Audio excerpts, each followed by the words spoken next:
वो खुद कह रहा है कि साहब हम पार्टी में थे साहब, ये भी जसवंत नगर में थे। ये सब यही करते रहे।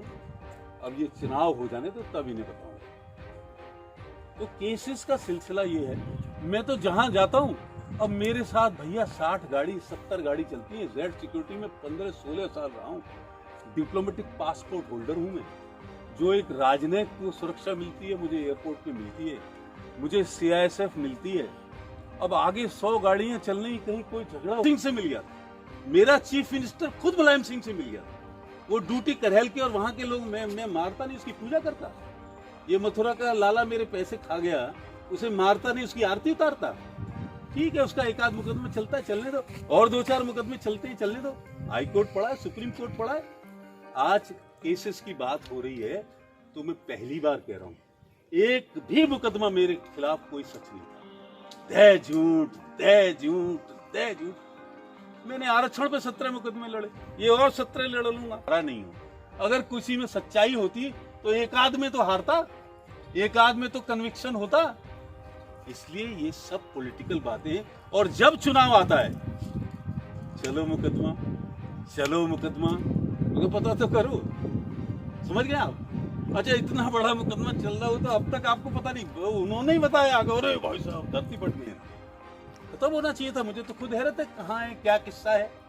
और मैंने हमेशा इन्वेस्टिगेशन की मदद करी, मैंने हमेशा पुलिस की मदद करी, मैंने हमेशा कहा कि भाई जो बयान है मैं हाजिर हूं। लेकिन अब उसमें, अब एक बात बताओ, एक केस में मैं लड़ा, हाई कोर्ट में लड़ा, सुप्रीम कोर्ट में लड़ा, जेड सिक्योरिटी में मैं रहा। मेरा हेलीकॉप्टर में आग लग गई, क्रैश हुआ, जान बची, उसका मुकदमा अमेरिका तक से लड़ा, वो मुझे मुआवजा मिला।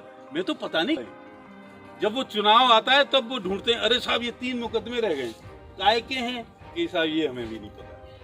कोई मुकदमे से मेरा लेना देना नहीं, कोई सच्चाई होती नहीं है। हाँ भाई, मेरे साथ कोई गलत करता है, फिर वो कोई लाट साहब हो, फिर मैं एक बार उसे चांदी का मुकुट जरूर पहना देता। तो बाद में जो होगा देखा जाए। मैं अपनी जगह सही हूं, और मैं अल्लाह मियाँ के अलावा किसी से दबता नहीं हूं। मेरे सामने जो आएगा गलत है, बुलडोज होगा, उसको बचेगा। मैं यहाँ मैं करूंगा। 29 वार्ड में कौन लड़ रहा है की मदद करूंगा, और दबा के करूंगा, कोशिश करूंगा कि जीते। बाकी मेरे गांव की तरफ के मामले जो हैं, उसमें मैं सारे वार्ड देख रहा हूं। वो लोग अब आएंगे, मैं चुनाव तक हूं, मैं सबका हिसाब भी करके जाऊंगा। जो लोग कटकिन्ना कर रहे थे पट्टी पे, उनका सबका हिसाब बराबर करके जाऊंगा। उनके बाप दादे याद रखेंगे कि बही खाता अशोक यादव बराबर रखना चाहता है। वो सारे वार्ड ऐसे हैं। अब मैं अपने हिसाब से काम कर रहा हूं। मैं यहाँ रहूंगा और कोशिश करूंगा कि चुनाव तक, 26 तक है चुनाव, कब है वोट, मतदान के लिए तो खैर नहीं जाना चाहूंगा, मैं जल्दी चला जाऊंगा। लेकिन तब तक सबका जैसे जैसे मुझे प्रत्याशी बताते जाएंगे। ये 29-30 का मैंने बता दिया, आगे का मिलने पे सबको बताऊंगा और हिसाब सबका करके, ठीक है।